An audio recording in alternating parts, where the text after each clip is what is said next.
ci Benno 28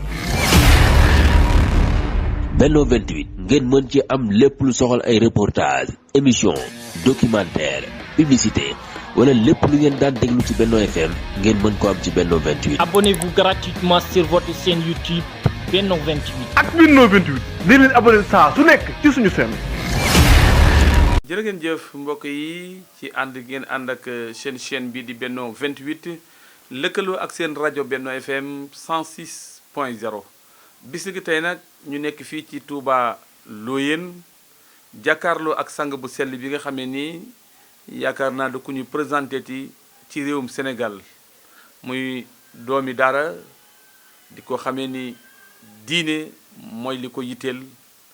di al imam Serigne Mor Mbaye al imam Serigne Mor Mbaye yaakaar naa ni képp kuy faral di topp xutba yi bisub aljuma xam nga kan mooy al imam Serigne Mor Mbaye ci xutba yu am solo yoo xamee ni si ma ngi bàyyeekoo ci moom fële ca Kayre Mbay gi muy jiitee mais aussi liggéey bu am solo boo xamee ni ma ngi koy def ci daara guddi ak bëccëg mu yor ab aleeram di bay ci toorub lislaam al imam ginnaaw bu ñu la nuyoo ziyaara la sant la ci la tawfiix ji nga ñu may tey ba ñu mën a séq ak yow jataayu waxtaan ak askan wi ñu bàyyi la nga nuyoo ak mbokk yi. auzu billahi min asheytaani rajim bismillahi rahmaani rahim alhamdulilahi rabbil alamin wasalaatu wasalaamu ala ashrafil mursalin sayidina wa maulana muhammadin il makkin wa ala alihi wa ashaabihi wa man sanna bi sunnatihim ila yawmi ddin asalaamaaleykum wa rahmatullahi wa barakatuh mbokki téléspectateurs yi Benno 28 ñu ngi leen di nuyu te di leen ziyaara di leen ndokkeel bu baax te leen balu xaq te di leen ko baal di ñaan yàlla mu boole ñu jéggal di la nuyu Serigne Mor Talla di la ziyaara bu baax di la jaajëfal ci taxawaay yu am solo yi nga xam ne moom nga am ci société bi ñu ngi lay topp waxtu yu nekk ci jataay yu fasantikoo yi ngay taxawe moo xam lu jëm ci wàllu diine ji la moo xam lu jëm ci li ñuy tudde xayaatu ijtimaaya muy la vie sociale ñu ngi lay gërëm bu baax te di la sant ci taxawaay yu rafet yi nga ci amee dañ xam la ci bu yàgg-yàgg ay at ci kanam yàlla doolee dëgëral taxawaay bi doolee dëgëral ndam yi incha allah ñu fas yéene leen dalal fii ci daaray Minhajul Abidin incha rabbi macha allah jërëjëf fadilatul imam Serigne Mor Mbaye ni ñu leen ko waxee daaray Minhajul Abidin di daara joo xamee ni yaakaar naa képp ku xam doxinu daara xam nga ni ma ngi ciy dox ci wàllum njàngale ak yar ndaw ñi ak jubbanti leen tette leen ba ëllëg ñu mën a nekk ay ndaw yu jariñ seen réew moom mi nag mooy kiy yore daara ji di fadilatul imam Serigne Mor Mbaye al imam Serigne Mor Mbaye ngir dugg ci waxtaan wi fi mu nekk kenn ku ne xam na ni réew mi yëngatu na surtout géewu politique en tant que nitu diine di ko xamee ni askan wu bare bari ñoo ngi koy bàyyi xel ci ay message yu am solo yoo xam yaa ngi koy yëkkati nan nga mën a jàngate tolluwaayu réew mi ci wàllu politique ak tolluwaay boobu lan nga yaakaar ni moo ko waral ak lan nga ñu mën a tegal ci taabal ji comme solution ci tolluwaayu réew mi fi ne ci coow lu bari li ak wax ju bari ji pëcc xew bi ba fi mu nekk daanaka kenn ñi metti la commentaire. ok alhamdulilah loolu de moom xam naa mel ni la jamono yëpp moo fi waxtaan waaye li ñuy jiital daal ci kàddu mooy ñaan yàlla mu teggal ñu tiis yi ñu nekk ak jafe-jafe yi nga xam na moom la réew mi nekk ndax suñ mortaal réew mi di Sénégal réew mu mënoon a bari jàmm la waaye réew mu yomb a développé la ndax li tax mu mënoon a doon réew mu bari jàmm mooy dëkk la boo xam ne diine daf fee reñe daf fee teel a dugg ba noppi it dafa séxiñ ci xoli nit ñi ba noppi yàlla dogal it ñu am ay kàngam yu bari yoo xam ne jëmbat nañ lu baree bari ci wàllu diine ci xoli sénégalais yi ndax booy xool Sénégal majeure partie bi ci ay tarixa lañ nekk te yoon yooyu ñu ko jëmbat ñépp ay nit diine lañ day kàngami lislaam yoo xam ne defar aw nit moo doonoon seen mission ci kaw suuf kon réew mu mënoon a bari jàmm la réew la it mu yomb a développé ndax lan réew la moo xam ne réew su tuuti la waaye bari ay ressources minières bari ay ressources naturelles kon mooma réew yaakaar naa ne ku ko bëggoon a développé diir bu gàtt mën nga koo développé waaye damay fàttali rek genn kàddu goo xam ne dañuy wax ne François de Gaulle moo ko waxoon dane woon Afrique seen problème bi ñu am mooy seeni njiit dëgg-dëgg dañoo bëgg seeni réew boobu François de Gaulle waxoon na ko nee na problème bi Afrique am mooy seeni njiit dañoo bëgg seeni réew te loolu nag yaakaar naa ne yomb naa jàngat ndax man day ku ma xam ku nekk yaakaar naa yàgg da nga ko dégg ci man lu baree bari may faral di dénoncer façon session yi ñuy sessionné suñu réew yi te mooy jël politique def ko métier nga xam ne ku ciy dugg ku nekk objectif bi tax nga dugg ci mooy nu may def ba dund xam nga ki nga xam ne dafa dugg ci politique objectif am moo waroon doon defar maanaam servir réewam ak servir askanam bu fekkee ne moom bi mu ci dugg daf cee dugg ngir bëgg a dund bon loolu moo doon sababus ku ñu dénk poste de responsabilité boo ci defee ab diir boo génnee nekk milliardaire parce que li ñu lay nattal ci ay budget mu waroon a dem ci askan wi loola ngay xaaj def ko ci sa bopp loolu moo doon sababus ku ñu jox poste de responsabilité di la nattal ay budget yu doon ay milliards boo ci defee ab diir boo génnee ñu ne milliardaire nga su ko defee booy seet da ngay xool ne équipe par équipe la ñu doon équipe bu ñëw installé wu te équipe bu ñëw bëgg installé wu lu ne da nga ko dikk askan wi lu nekk da nga leen ko yaakaarloo lu ne da nga leen ko wax bu ngeen ma joxee danaa leen defal lii ñii mënuñu dégg nga bu ma ci jotee danaa leen taxaw xam naa seen i njàmbat xam naa seen i coon xam naa seen i problème te bis bu la askan wi yaakaaree ba tegg fi ñi fi nekkoon bu ñu la fi tegee mu mel ni dóowul woon yow beneen façon nit ngay doon def sa bopp buur nit ñi nga def leen ay baadoola def leen ay jaam yor seen budget war koo def ci ñoom nit ñi war a fajuwuñ nit ñi war a lekk lekkuñ ñi war a naanuñ ñi war a am ay làmp amuñu ko ñi war a am béréb fajukaay amuñu ko amuñu yoon yuñ jaar problème yi nag gàdd ci réew mi benn kuréel su ndaw di relewu ci ay centaine de milliards wala ay dizaine de milliards bu fa kuréel boobu jógee beneen kuréel ñëw installé wu wat depuis 60 ba nag ni kon li François de Gaulle ne problème mu Afrique mooy malheureusement seeni njiit ñoo bëggut seen réew loolu kenn du ko weddi ndax suñu mortal am réew ku ñu ko jox te nga am ci yéene bëgg ko te yërëm saw askan maanaam waruñu laa jox budget nga di ci jël benn million di ko dugal fu mu war a dugg damaa jëlee la yow ngay nekk milliardaire par rapport ak yow fonction bi ñu la dénk kon loolu moom mooy problème mu Afrique li waral coow lii nag nga xam ne moo waral picc xoo bi ak manifestation yeeg yu ni mel yaakaar naa ñun ñëpp xamaloon nañ ko mi ngi déparé ci bëgg nguuruk africain maanaam africain bi ñu bëgg nguur lañ parce que xëccoo pouvoir ci Afrique rek ñoo ko dese waaye du ci réewi asiatique yi du ci réewi européen yi du Amérique du fenn ci àdduna foo xam ne da ngay dem fekk seen chef d'état di xëccoo nguur xam nga bu ñu seetloo Macky Sall bii nga xam ne moo jiite réew mi bi mu nekkee ci premier mandat début 2012 la nit ñi commencé woon di créante ci problème troisième mandat li nga wax ci baax en 2006 moom mu voté lu ay loi ne léegi dafa bëgg kenn bañ fee defati lu ëpp ñaari mandat nga xam ne moom mandat bi ñu ko fale woon 7 ans la waaye mu soppi ko ne léegi mandat wu 5 ans kenn dutu ko fi wees ba noppi ñaari mandat lay doon verrouiller constitution bi ci premier mandat bu ñu ko mosaa laaj day wax ne li ma wax ci constitution bi leer na dara du ko dindi mandat bii ñu ma fale 7 ans la bëggoon naa ko wàññi conseil constitutionnel ñoo ma gàntal ne ma mënoo ko wàññi bu jeexee ba ma Sénégalais yi wóoloo renouveler mandat bi beneen 5 ans laa fi defaat ba ma ko fi defee pare dama fi jóge xam nga loolu ay waxam la yoo xam ne wax nañ ko mu dégg te waxut woon ne sama waxu bopp la dane constitution bi lii la wax kon nag lan moo fi indi problème mu troisième mandat pourtant bi mu demee ba am deuxième mandat en 2019 bi ñu ko laajaatee dana loolu duutuma ci wax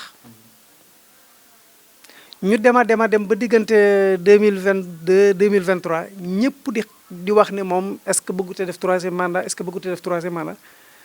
bis ba mu demee ba xam ne lii mënut a nekk ba mu xëyee di ci renoncé wu xam nga lu mu wax Sénégalais yi malgré am naa ci droit waaw léegi ñaari wax yooyu ci kilifa naka la mën a nekk koo xam ne yow en 2016 yaa wër kilifa diine yëpp ne leen référendum bii may voté lu bari na ñuy wër di yàq sama der waaye lii moo tax ma bëgg ñu voté ko te mooy en 2011 fukki nit ak benn dañ cee faatu ngir problème mu troisième mandat loolu nag laa bëgg mu jeex ci réew mi dama bëgg ñu voté lu waaye yu dëgër ba noppi vérifier constitution bi nga xam ne kenn dutu ko mën a soppi nga xam ne keneen ku fiy ñëwati sama ginnaaw sax lu ëpp ñaari mandat mënatoo ko am xam nga lii moom lu mu wër kilifa diine wax leen ko ba noppi journaliste yi laaj ko mu ne leen man maa voté lu loi bi référendum bi plus de 2 mandats kenn mënatu ko fee def nga xam ne phrase boobu dañ koy article boobu da ngay dégg ñu di ko jàng lu bari di ko jàng ak jàngat moom ci boppam mu di ko répété waat waaw léegi kon ana lan moo mën a indi lan mooy indi ndeyu yoon may na ma ko te nga ne man maa vérifié constitution bi kenn mënatu fee def plus de 2 mandats consécutifs la wax de yu tegaloo xam nga loolu mooy lan mooy africain yi bëgg nguur dafa sixeñ ci ñoom problème bii réew mi am tey loolu moo ko indi bëgg nguur léegi nag li ñuy tuddee calendrier républicain ay sénégalais ko moom sénégalais yi waa réew mi ñoom ñoo ko moom doowul loo xam ne conseil constitutionnel da ci am xalaat moom mën naa tracé c'est-à-dire moom mu arbitre la ni muy arbitré mooy ñi taxaw samp seen dënd ñoom dañoo bëgg a dem élection moom moo leen war a càmbar moom conseil constitutionnel bu leen càmbaree ba noppi ba ne ñii ñoom wàccoo nañu ak yoon ñoom ñoo war a dem élection moom bu xasee décidé ne ñii ñoo war a dem élection kenn amatul droit fomm élection yooyu kon Macky Sall li mu war a dégg nga xam ne moom la ñëpp maase war ko wax mooy moo xam ne lii mu nekk du dëgg parce que calendrier républicain yi ñoo ko moom maanaam sénégalais yi ñoo moom vote yi bi ñu koy joxe en 2012 dañ ne woon 7 ans lañ ko jox bi 7 ans yi matee moom moo ñëw laajaat ne 7 ans yi ngeen ma joxoon mat na nit ñi renouveler seen confiance ci moom joxaat ko 5 ans encore léegi bu 5 ans yi jeexee xam nga lu ko war mooy organiser élection yi te neutre ci taxaw fële seetaan xam nga politiciens yi duñu tànn seen bopp askan wi ñooy tànn ki leen jiite dafa am ñaari mbir nag yoo xam ne mënul nekk mooy nekk ci bopp réew ba war a jeexal ne diw moo ma fiy wutu par force loolu du yoon muy benn bi ci desit mooy sélectionné ñi nga bëgg ñu dem élection ñi nga bëggul nga génne leen te pourtant pëccoxo bi ci biir réew bi looloo ko waral diw ma fiy wutu par force ak diw duñ bokk maanaam bëgg sélectionné élection yi bu ñu seetee depuis élection 2019 yi xam nga am na benn journaliste bu nekk ci moom man na ma tudd turam sax ndax na bu tuut ku jox ma jàmbal jaañ ci ginnaaw dégg nga muy wax fii ne waxtaan naa ci ak ay kilifa diine bi ñu jógee ci élection yi wax naa leen ne leen Ousmane Sonko mii buñ ko seetaanee bis xam naa ni ma gisee taxawaayam ci élection yi élection 2024 yi doole mën na gën a yokk te buñ seetaanee ba mu jël réew mi catastrophe lay doon ci famille maraboutique yi xam loolu ay waxam la. waaw ci li mu waxal boppam. waaw léegi yow loolu mooy lan Ousmane Sonko du sénégalais comme sénégalais yëpp est-ce que amul sañ-sañu samp ndënd bu ñëpp de samp seen i ndënd am déet am na sañ-sañ wala déet wala léegi bu sampee ndënd ba pare kan moo ko war a càmbar ba xam dana dem élection wala du dem du conseil constitutionnel. conseil constitutionnel bu ne ko wàccu nga ak yoon mën ngaa dem est-ce que sañ te dem élection ni ko Sénégal yëpp sañ léegi lan moo tax Madiambal Diagne sañ a toog naan waruñu ko seetaan muy demaat muy prochaine élection muy présenté wu kon ba ci tudd ay kilifa kon moom depuis 2019 ba léegi Benno Bokk Yaakaar benn yitte lañ am muy jëmm ji ñuy wax Ousmane Sonko bu mu participer ci élection yi te xam nga lu tax ñuy bañ participation parce que xam nañ ne ni ñu sessionné réew mi du ni maanaam ni ñu yore réew mi xam nañ ne du ni nuñ ko yore da ngay yor état ñi far ak yow toujours ñi di leen épingle ci ay dossier tudd leen ci ay milliards yoo xam ne dañ leen ko dénk ay Cour des comptes ak IGE ak IGF ak yu ni mel épingle leen ci ay dossiers yëkkati ko teg ko ci table président de la République nga gis ne dossiers yooyu du dox mètre foofu lañ ko dugal ci seeni tiroir te ci moment boobu ñi lay opposé ñëpp yaa ngi suqi seeni laaf ngir lan ñu bañ la fee wuutu parce que xam nañ ne ni ñu yore réew mi du ni gis nga alalu réew képp kuñ ko dénk nga amee alal nga amee ay budget boo demee ba jeexal dëgg dañu laa war a càmbar ba xam yow milliards yi ñu la doon dénk def nga ci lañ la ci def la woon wala déet am déet léegi nag ñoom xam nañ ne bu leen Ousmane Sonko féetee ginnaaw dana càmbar seen ginnaaw loolaa tax nag ñu ne kut ka kut moom kon moom bu mu dem élection léegi li ñu bëgg mooy bu ñuy dem bàyyi fi même système bi te même système bi mooy ñi fi nekk daal nañuy lekk ku jotiwul ca ndab la nga toog xaar di tumuranke bu ñu noppee ñu wutaat ñeneen ñu ñëw sukk ca ndab la ku jotiwul ca ndab la nga toogaat di xaaraat di tumuranke bu ñoo ñu jógee ñu dem wutiwaat ñeneen mu nekk même système bi nga xam ne kenn du ci contrôler sa morom alal nag bu la ko aw askan dénkee te ku ne xam na ne seeni impôt yow li ngay xëy di joxe sëñ bi xëy ko joxe ma xëy ko joxe keneen ak keneen xëy ko joxe yooyu ñuy joxe ci la état di jël di ko dajale ci la ñuy fay président de la république membre gouvernement bi ci lañ leen fay député yi na assemblée nationale ci lañ leen fay conseil économique képp kuy fay trésor public ci lañ lay fay muy suñ impôt yi ñun suñ juuti yi suñ patente yi suñ TVA yi ci lañ leen di fay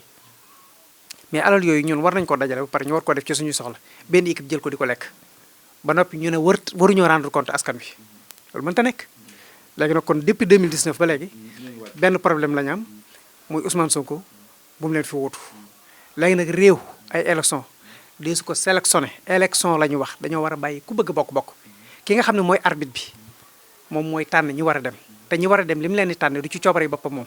dafa am yoon ay modalité yoo xam ne moom la yoon tëral ne modalité yii daal ku ko accomplir dañu lay bàyyi nga dem élection ku ko accomplir ñu génne la pourtant ñu bare samp nañ seen dënd mais ñi wàcc wut ak yoon ñëpp dañ leen écarté ñi wàcc ak yéen ñu bàyyi leen ñu wàcc ak yoon ñu bàyyi leen ñu jàll léegi nag li waral coow li sëñ Mortala lii la mooy diw ak diw laa bëggoon ñu dem élection diw ak diw bëgguma woon ñu dem am na ñu seeni liste jàll ñoo xam ne bëggoon ñu jàll ci biir élection yi te ñi jàll xam nga xel ne boo demee ak ñoom élection ñu duma la nga ne léegi kut ka kut naa fomm élection yi léegi xoolal lu ñaaw lii te dana leen topp de élection boo xam ne xëy nga conseil constitutionnel bi nga xam ne mooy arbitre bi nga tuumaal leen ne yéen da ngeen a lekk ger parce que moo tax ngeen écarté candidature diw Karim Wade nañ tudd tur yi rek mu leer moo tax ngeen écarté candidature Abdoulaye Wade Karim Wade bon bi ñu waxee loolu ba pare ne dañu ubbi commission enquête parlementaire mais tey lu ñu wax commission boobu suul nañ ko fee léegi lu ñuy def information judiciaire la ñu ubbi lii moo taxoon ñu famu suñu élection fan la tegu ba noppi ñu jàpp ne moom wari su cee wax ak moom gis nga sëñ Mortala lii bu ñu ko bàyyee mu jàll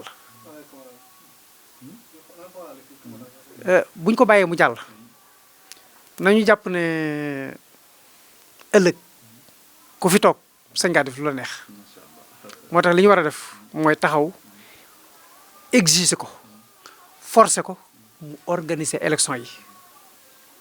dégg nga wax ju baax nañ ko exiger mu organiser élection yi bàyyi nit ñi ñu dem parce que élection yi suñu xàq la ñun Sénégalais yi ñun ñoo ko moom. février 2024 dañoo waroon a voté ji nañu organiser élection yi bàyyi Sénégalais yi ñu voté bu fekkee ne loolu amut avril buñ ca yeggee moom mënatul la wax ba ñun Sénégalais yi ñu jàppee ko ab président de la République parce que force nit ñi mandat loolu du yoon mandat am jeex na te suñu ko yokkal boppam ñun ñoo ko joxoon 25 février 2024 ci lay jeex lu passé février 2024 Macky Sall mënatut a wax ba doon suñu président de la République incha allah. macha allah jërëjëf fadilatul imam Serigne Mor Mbaye ci jàngat gu am solo bi ci telluwaayu réew mi waaye sëñ bi bu ñu deltoo ginnaaw tuuti gis nañ ni kon lépp défendre sa intérêt bopp la lépp itam bëgg a tànnal aw askan la ñu gis ni bi ñu dàqee élection yi président nee na dafay woote waxtaan gis nañu ñu baree bare ñu si addu ñu si d'accord ak ñu si d'accordul gis nañoo itam ay nit ñu jóg nee na ñu toog nañu ak président Ousmane Sonko te président moo leen yebal am na sax ñu dem a dem ba ni fan yu néew dinañu gis président Ousmane Sonko génn Bassirou Diomaye Faye nañ gis mu génn te nañ gis ñeneen ñu génn tey gis nañu ci presse bi léegi nii ku ñuy wax Jamil Sané ak Alioune Sané ku ñuy wax Cheikh Omar Diagne Abdou Karim Gueye Toussaint Manga ku ñuy wax Pape Abdoulaye Touré ak Oustaz Assane Seck Seydou Diallo ñii ñëpp bàyyi nañu leen tey ndax jàpp nga ni bàyyi gii ñu bàyyi ñii mën naa am benn effet ci tolluwaayu réew mi ak ndax mën naa wàccee tension bi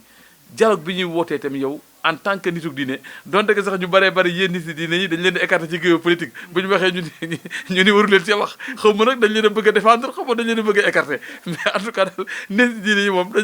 dañoo war a bàyyi politique bi tey loolu dialogue bi ñuy wootee par rapport ak ñi nga xamante ci bàyyi nañu leen ndax jàpp nga ne wër sa mën a indi jàmm ci réew mi. waaw yow sëñ Mor xam nga gis nga nit boo ko jàppee ci lu dul yoon ci ñàkk pexe rek nga koy bàyyee gis nga ñi nga fi tudd ñëpp amu ci kenn kuñ ci jàpp ci yoon kenn ku ci nekk ci ñoom benn délit rek nga def muy défendre intérêt askan wi ak Ousmane Sonko la ànd mooy ñi ngi fi tudd ñëpp léegi nag benn problème dafa am gis nga kumba am ndey ak kumba amul ndey du doxal am réew kenn du ko yore am réew sëñ Mor Talla Madiambal Diagne bi ma tudd léegi Madiambal Diagne am na juge bu ñuy wax Maham Keïta moo njëkkoon a àtte Ousmane Sonko ci affaire am ak Mame Mbaye Niang te defaroon ko 2 mois avec sursis ak waaw Prodac bi ak 200 millions Madiambal Diagne bi tey dafa génn publiquement xas juge bi ba xànc ko ne ko Pastef nga bokk moo tax nga attili Ousmane Sonko xam nga lu mu bëggoon mooy mu teg ko daan boo xam ne Ousmane Sonko duutu mën a participer ci élection yi mais ñun ci ban réew lañ nekk sëñ Mor juge bi seet xaqulay taxanam xam ne lii moom jàpp na ne jaaru na mu daan ko loola nga xas ko xànc ko bind ay article ci moom yëmul ca loola mais dugg ci bi vie privée am di ca nettali loo xam ne ñun Sénégalais yi suñ yoon niwul ci loolu mënoon nañu ko bañ a xam ci ab juge mais loolu ku bokk Pastef bu ko defoon du dem prison non dama lay laaj dama ne ku bokk Pastef est-ce que bu taxawoon wax loolu ab juge duñ koy yóbbu prison. ku bokk ex Pastef. non waaye nañ bàyyi ex Pastef wala boog ex. loolu la ñuy imposé. kon ex Pastef moom moo gën a tar Pastef xanaa kon. waaw doy na waar rek. léegi Bassirou Diomaye Faye benn post Facebook lañ ko arrêté depuis mois de Ramadan ba léegi nga xam ne bientôt 1 an ci kaso bi lu mu wax ci page Facebook am maanaam justice bi ñooy yombalal Macky Sall pour ma mën a tër ay kiyam maanaam ñooy ñàddal Macky Sall ay opposant mu di leen mën a rendi. justement foofu sax jar naa taxaw seetlu tuuti. Bassirou Diomaye Faye li mu wax ba tàbbi kaso. moo li député PDS yi wax lu ci gën a garaaw. wala boog liñ jëf ndax ñoom waxuñu la ñoo jëf. xoolal bala ngay ñëw ci député PDS yi jëmi Madiambal Diagne jooju rek gis nga lim wax juge Maham Keïta ginnaaw bi mu àttee te lim àtte d'accord ci bañ ci jógewaatee Saba si Faye bii nekk Ziguinchor ba fa waa avocat yi Ousmane Sonko yi demee ne léegi ministre de la justice dafa wax ne moom dañoo génne Ousmane Sonko ci liste électorale ci nu mu tuddati électoral bi ci fichier électoral bi ñu ne léegi dañoo bëgg ñu delloo ko mu dajale avocat état bi dajale avocat Ousmane Sonko bi mu noppi bi ñu leen digloo ba pare dafa at xaqulaay taxalam xam nañ ne ñii li ñàkk du yoon mu ne leen delloo leen ko ci fichier bi te ngeen jox ko ay fiche parrainage am mu dem wuti ay parrainage dañ ko juge boobee lu ko ma jambal jaa njëkkut amut ci lu ñaaw ba ne ko sax militant Pastef nga muy la ma waxoon maa xam kayit pourtant jàmm ci njëkk moo ci mujj te ci moment boobu Bassirou Diomaye Faye mi ngi kaso parce que dañ ne ko da ngaa ñàkki war ma magistrature bi te am na ñu nekk ci biir Benno Bokk Yaakaar boo xam ne ci lañ dëkk tey jii lii waa PDS muy li ngay wax sànq ci loo xam ne nee ñu candidat wu Benno Bokk Yaakaar moo ger juge yi ba tax ñu invalider candidature Karim Wade pourtant président de la République bi jiite réew mi tey moom moo taxaw waxal boppam ñëpp di dégg mu ne Amadou Ba mii mi ngi renouveler confiance am ci moom ci sab candidat boo xam ne dañ koo tuumaal ne dafa ger ay juge ba tax nga dàq ci élection yi nga wëlbatikuwaat di renouveler sa confiance ci moom mais ñii luñ jàppe Sénégalais yi ak ban yebeel lañ yeb Sénégalais yi léegi nag maa ngi ñëw ci dialogue boobu ngay wax dialogue bi xam naa ne moom lu xaw a complexe la waaye lu ñu doyee dialogue daa lañ koy doyee waa léegi jàmm ji ñàkk jàmm ji kan moo ko waral ci réew mi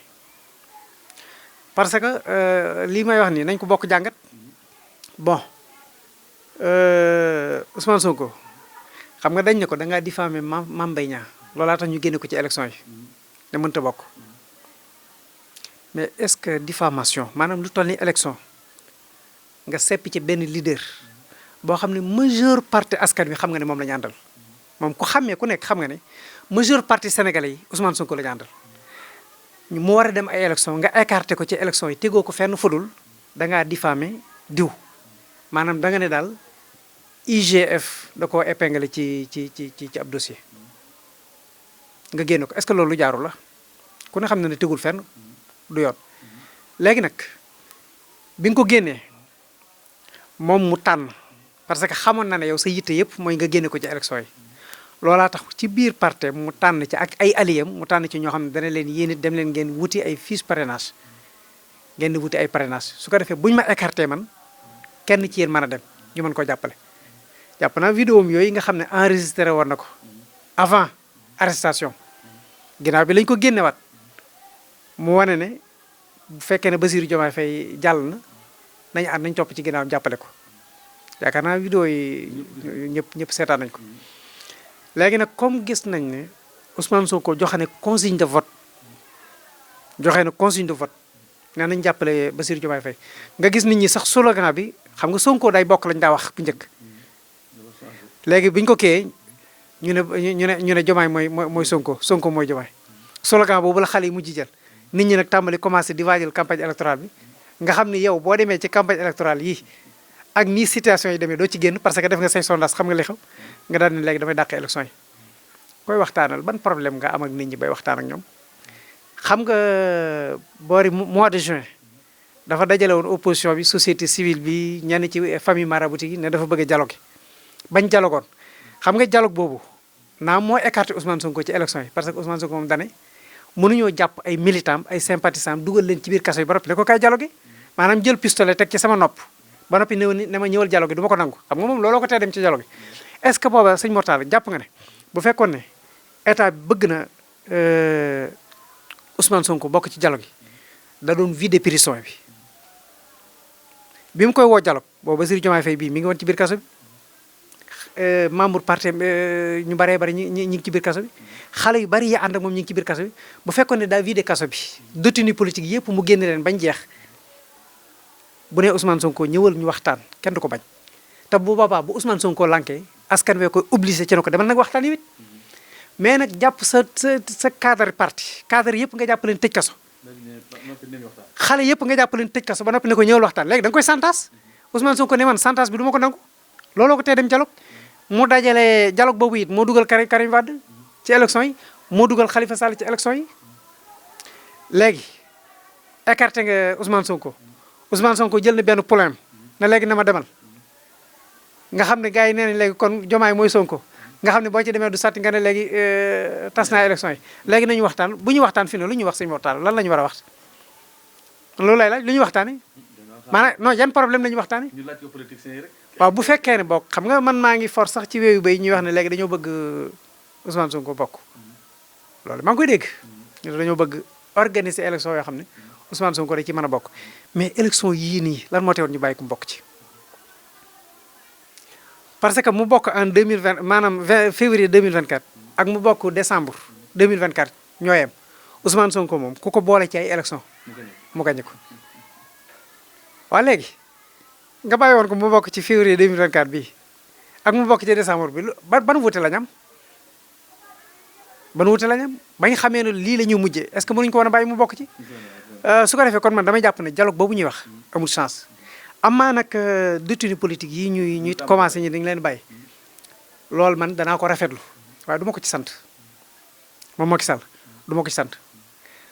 parce que ci tooñaange lañ leen dugale woon ci kaso bi xam nga tooñuñu woon ki nga xam ne dafa tooñ nga yóbbu ko ci prison bi moom ci boppam mu xam ne dafa tooñ nga xëy kat ne ko ah daan sàngam lañ waroon teg ci waaye jéggal nañ la tooñ ki loolu yow war nañ la cee sant parce que da ngaa dawal compréhension mais nag aw nit woo xam ne seenuk nekk ci biti daf la gêné nga jël leen sol leen ci kaso yi ba kaso yi fees dell nga dem ba ñàkk pexe xam nga fi ne ñàkk pexe moo tax ñu vider prison yi dañ ko xam léegi nga dem ba ñàkk pexe léegi ne naa leen génn ndax stabilité am ci réew mi man jàpp na nag kenn du la ci sant parce que da nga leen a tooñoon ñoom ñëpp ak tooñ moo leen dugal ci kaso bi. macha allah jërëjëf Fadel imam Serigne Mor Mbaye xam naa ñu sant la bu baax a baax di la gërëm ci waxtu cher yi nga xam ne jël nañ ko ci yow sëñ bi xam naa li ñu bëgg na seq ak yow waxtaan bari na lool ndax jamono moo ko laaj waaye xam naa fi ñuy jeexale rek ngir sàmmonte ak waxtu bi dañuy jóge ci géewu politique bi dellu tuuti ci daara yi en tant que sëriñu daara firnde ji mooy daara ji ñu fekk muy Minhajul Abidin di daara ju am solo dafa mel ni yéen sëriñi daara yi ak jaaykati ginaar yi daal dañoo sippi seen loxo ci doxalinu réew mi bu yàggu rek dégg nañ fi benn ministre boo xam ne si te nag du qu'importe ministre parce que yaakaar naa su ma jiimul moo yore wàllu communication en même temps mooy porte-parole le gouvernement bi donc ministère bu am solo la yor nee na daal yéen sëriñi daara yi ak yéen jaaykati ginaar yi du caageen da ngeen di jógee fee rek bëgg a yorum réew ni mu ko waxee daal warul leen a yorum réew warul leen ko laaj en tant que sëriñu daara yow nan nga ko gisee. waaw maa ngi ko doon déglu mooy Ngor Si Thiam waa ñàkk xam rek ñàkk xam nga réew moo xam ne Senghor jiite na ko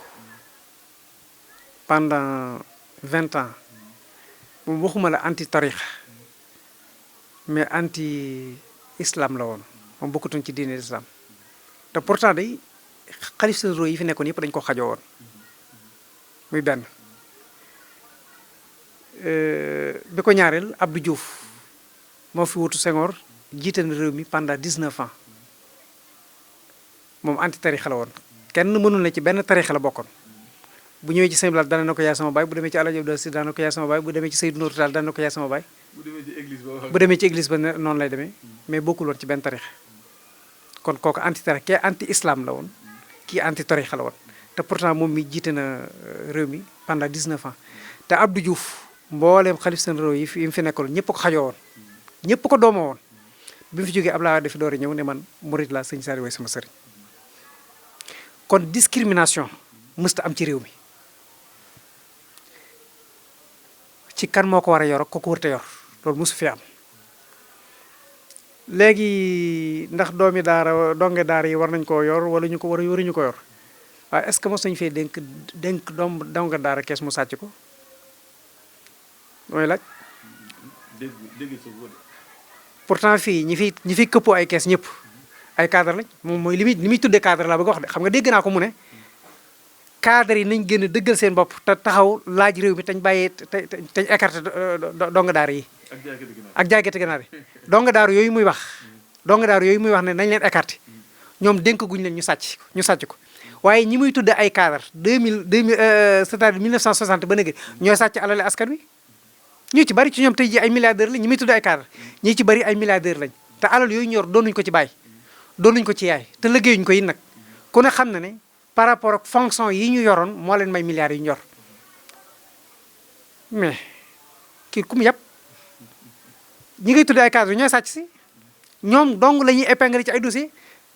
léegi dong daara yi nga xam ne ñoom suñu mortala gis nga réew mi ñu nekk dëkk bu ñu ne la dañ koo gor di fa bay ay hectares di ko dugal ci biir réew mi muy jariñ waa réew mi dong daaraa ko sanc am déet dëkk bu mag boo fi gis doomi daaraa ko sanc opérateur économique yi nga xam yépp ñuy dugal seen loxo ñuy dugal seen loxo ci nu mu tuddati ci développement réew mi ñoom ñëpp tey ji ay dong daara la koo fi xam rek ci ñu fi tudd ñëpp ñoom ñëpp tey ay dong daara lañ kon réew mi li fi ëpp solo dong daara yoo ko yor tey bu ñu génn woon seen loxo ci réew mi économique réew mi daanu tey mi yaakaar naa ne xam nga ci dara bu dong daara yi génn woon seen loxo ci réew mi économique bi daanu waaw léegi yow koo xam ne papam dafa gaañu bàyyee ko benn 100 milliards pendant 10 ans 15 ans 100 milliards boobee mu def ko 100 millions boobee mu def ko 100 milliards kooku est-ce que war nañ koo écarter ci nu ñuy yore am réew man damaa jàpp ne kooku dañu war a dénk fonction maanaam koo xam ne yow 100 milliards bi sa papa di gaañu 100 milliards la bàyyee parce que ki muy wax donc daal Serigne Boub mii la ci jublu Serigne Boub li mu yor nii bi bàyyam di gaañu bàyyeewu ko woon moom moo ko développé mais xel moomu mu am bali ko papaam bàyyee woon mu bokk ak ay rakkam mu di ko maintenir ba tey jii Serigne Boub di employé ay centaines laa wax de ay centaines de personnes mi ngi leen employé di leen amee ay salaire te pourtant ci employé am yooyu man xam naa ci am na ci ñoo xam ne tey salaire ministre la ñu yor ay 2 millions et quelques 3 millions la ñuy fayu salaire ministre la ñu yor te ab dong daara la ah mais pourquoi pas duñ ko dénk réew mi mais ki man lii cim réew kooku da nga ko dénk ko alal réew mi mu di ko sàcc mais Serigne boobu defut politique métier opérateur économique la politique bi daf koo dab politique dafa dab Serigne boobu mais du métier ci moom kon moom am na teraanga lu jiitu muy dugg ci politique kooku ku ko dénkoon alal réew mi du ko sànq te yaakaar naa ni du ànd ak nit kuy sànq alal réew mu di ko seetaan am déet du ànd ak nit kuy sànq alal réew mu di ko seetaan mais kooku bu ñu ko dénkut kon ku ñuy dénk ñan la ñuy dénk muy ñoom ñooñu nga xam ne kenn ku ci nekk politique nga def muy métier langaamiitu gii ñuy langaamiitu ci réew mi ngir bañ koo ñàkk parce que xam nañ ne bu Macky Sall wàccee ñu dee parce que amuñ métier kenn ku ci nekk ay c'est-à-dire branloo moo la dugal ci gouvernement bi la ci branloo dugalee ngay fay ay millions ci nga door a commencé dugg ci ay tabax ci nga door a commencé di war oto buñ climatisé léegi nag teraanga jooju nga xam ne dafa laa dab mosoo koo xam nga ne tey bu Macky Sall jógee ci bopp réew mi yow nga torox loolu daal tax ñu di ci langaam it ak naan nañu écarté doo nga daar yi waaye koo xam ne daal ab 100 millions la sa bàyyee nga def ko 100 milliards ci misaal rek laa joxe ci benn délai bu néew nekk ci réew employé fa ay centaines de personnes di leen fay salaire yu baax ñu di ci dundal seen njaboot waaw dama ne Serigne Mboup bu Sénégal amoon 1000 personnes yu mel ni moom est-ce que chômage bi du wàññiku ngóor soosu caam te naan dañoo war a écarter donga daara yi moom ku mu employé moom ana ban nit la employé boo xam ne moom mi ngi koy fay na bàyyi caaxaanam yi. macha allah jërëjëf al imam Serigne Mor Mbaye ñoo ngi lay sant bu baax a baax di la gërëm wax dëgg yàlla waxtaan wi am na solo lool xam naa waxtu timis bi moo xaw a xocc te imam moom kuy wax ak moom ba waxtu timis jot booy boo nga daal di koy libéré kon xam naa dañu lay bàyyi rek nga daal di tàggoo ak mbokk yi ba beneen yoon incha allah ñu lay sant bu baax a baax nag ci turu Benno FM ak ci turu Benno 28 ak ci turu mboolem ñi ñuy déglu ak dañuy seetaan ci taxawaay yu am solo yi te ñaan yàlla gën laa kàttanal. waaw kay jërëjëf sëñ Mortalla xam naa dañuy ñaan rek yàlla mu delloo si jàmm ci réew mi te delloo si sutura te dëppale xol yi xam naa di ñaanit prisonniers yi nga xam ne ñoom ñëpp ñu ngi ci biir prison bi yàlla defal leen afiya ba ñoom ñëpp ñu mën leen libéré ñu dellu ci seeni biiri kër loolu lañ leen di ñaanal yàlla ndax ku ne xam na ne xañ nit liberté moom dafa metti lool te tiis kon nag yàlla génn foofu ñu nekk su ko defee sant la bu baax gërëm la ci jataay bi nga xam ne seq nañ ko yow te bëgg ci lool it ndax wax dëgg yàlla nag sequma kenn jataay ku ma la gënal boo ma la xamee yàgg na lool te ci it wax dëgg yàlla ci waar wi laa la xam ak taxawaay bu rafet bi nga xam ne yaa ngi koy taxaw ci yoon wi di ko taxawee wax dëgg yàlla ci diine ji ci di ko yaatal bu baax a baax kon nag yàlla na yàlla dolli la tawféex dolli la sutura te def suñu seen YouTube bi di Benno 28 suñ borom def ko mu jëm kanam bu baax a baax ba liñ ci mébét lépp yàlla jàppandal ko waaye rajo bi nga xam ne mooy Benno FM suñ borom dolli cee def taxawaay dolli cee def sutura dolli cee def ndimbal ba fu ñu bëgg mu yegg fa rek mu yegg fi incha allah wasalaamaaleykum wa rahmatullahi wa barakaatu. ci Benno 28 Benno 28 ngeen mën ci am lépp lu soxal ay reportage émission documentaire publicité wala lépp lu ngeen daan déglu ci Benno FM ngeen mën ko am ci Benno 28. Abonnez-vous gratuitement sur votre chaîne YouTube Benno 28. ak Benno 28 di leen abonné saa su nekk ci suñu chaîne.